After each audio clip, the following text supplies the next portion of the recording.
যে বয়সে স্বপ্ন দেখার কথা, নিজের ভবিষ্যৎ গড়ার কথা, সে বয়সেই শেকলবন্দি জীবন কাটছে মানিকগঞ্জের এক তরুণীর। একসময় পুলিশ হওয়ার স্বপ্ন দেখতেন তিনি, কিন্তু মানসিক ভারসাম্য হারানোর পর প্রায় 3 বছর ধরে বাড়ির উঠানের একটি গাছের সঙ্গে বেঁধে রাখা হয় তাকে। অর্থাভাবে চিকিৎসা করাতে পারছে না দরিদ্র পরিবার। মেয়ের নিরাপত্তার কথা ভেবেই বেঁধে রাখতে বাধ্য হওয়ার কথা বলছেন মা বাবা। সিলন টি রপ্তানিতে শীর্ষে। একসময় যে চোখে ছিল ভবিষ্যতের স্বপ্ন, আজ সেই চোখে শুধুই শূন্যতা। যে পা একদিন পুলিশের পোশাক পরে দেশের সেবায় ছুটে চলার স্বপ্ন দেখত, সেই পায়ে আজ শেকল। বাড়ির উঠানের এই গাছ ঘিরেই এখন সীমাবদ্ধ আখি আক্তারের পৃথিবী। শিকল মুক্ত ভাবে চলতে চাও না তুমি? চাও। চাই আমার শিকল খুলে এখন খারাপ যাত্রা নিয়ে এখন খোলা। ওই যে কয় আমার নাক বড়, আমি ভালো ছাত্রী, এই যে হিসেরা খারাপ ছাত্রী ছাড়া তো এটি মনে হয় সরকারি স্কুলে ছবি করছি। ও না, আমি এই আবল তাবল হয়েছে কত করবো নেন দিই পড়ালেখা, আবার মেঘেও বিজাইছে, আমার খাওয়ারটাও দেয় না। মানিকগঞ্জের শিবালয় উপজেলার জমদরা গ্রামের এই তরুণী স্থানীয় তেওতা একাডেমিতে 10ম শ্রেণী পর্যন্ত পড়াশোনা করেছেন। স্বপ্ন ছিল পুলিশ সদস্য হওয়ার, কিন্তু এসএসসিতে অংশ নেওয়ার আগেই মানসিক ভারসাম্য হারিয়ে থমকে যায় পথ চলা। 3 বছর ধরে শেকলবন্দি হয়ে কাটছে জীবন। অর্থাভাবে চিকিৎসা করাতে পারছে না দরিদ্র পরিবার।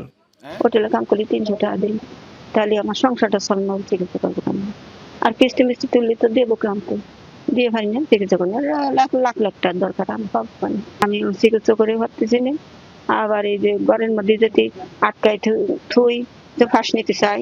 সারাদিন বাইরে রাহি, রাতে আবার ঘরে নিয়ে তালা দিচ্ছি। তালা দিলেন কেন? তালা দিয়ে জায়গায় জায়গায় চলে যায়, গালাগালি করে। এই বাসাল যায়, বুয়ালি যায়, শিবালা যায়।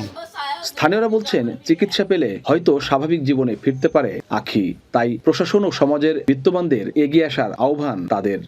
টাইফয়েড হয়েছিল, তারপর থেকে গার্জিয়ান তো আসলে ওইরকম সচেতন না, তারা কবিরাজ এটা ওটা এক একজনের কাছে নিছে, তো আস্তে আস্তে এরকম বাড়ছে আর কমে নাই, মানসিক ভারসাম্য হারিয়ে ফেলছে। যদি এই সরকার আখির পাশে এসে দাঁড়ায় এবং একটু সহযোগিতা করে, হয়তো পরিবারটি বেঁচে যাবে।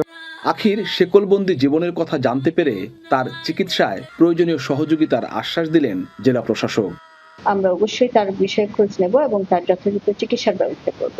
এবং আমি অনুরোধ করব যে সব পরিবারে মানসিক রোগাক্রান্ত এই রোগীরা আছেন, তাদেরকে বোঝা মনে না করে আপনি যদি না পারেন তার চিকিৎসা করতে আমাদেরকে অবহিত করুন। সরকারের পক্ষ থেকে আমরা আমাদের যথাসাধ্য চেষ্টা করব। পুলিশ হওয়ার স্বপ্ন নিয়ে বেড়ে ওঠা আখির জীবন আজ সীমাবদ্ধ বাড়ির উঠান ঘিরে। পরিবারের আশা, প্রয়োজনীয় চিকিৎসা ও সহায়তা পেলে আবারও স্বাভাবিক জীবনে ফিরতে পারবে তাদের একমাত্র মেয়ে। B M Khorshed, Jamuna news, Manikganj.